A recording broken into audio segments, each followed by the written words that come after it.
अगर आप ज़िंदगी में कामयाब होना चाहते हैं और ज़्यादा अपॉर्चुनिटीज़ कामयाबी की पाना चाहते हैं तो इन 4 खसूसियात का होना आप में बेहद ज़रूरी है। Number 1, be positive. हमेशा अच्छा सोचें, क्योंकि कहते हैं कि जो आपका हाल है वो आपके ख्याल की वजह से है। Be optimistic.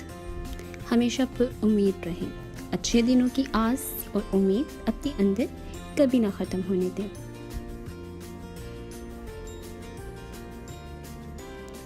Prioritise life goals. हमेशा अपनी तरजीहात मुतय्यन करें, क्या चीज़ ज़रूरी है और क्या चीज़ गैर ज़रूरी है, इसके दरमियान लाइन ड्रॉ करना बहुत ज़रूरी है।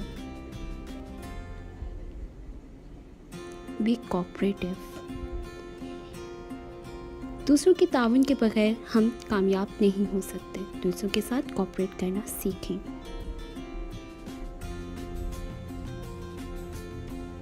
Thanks for watching.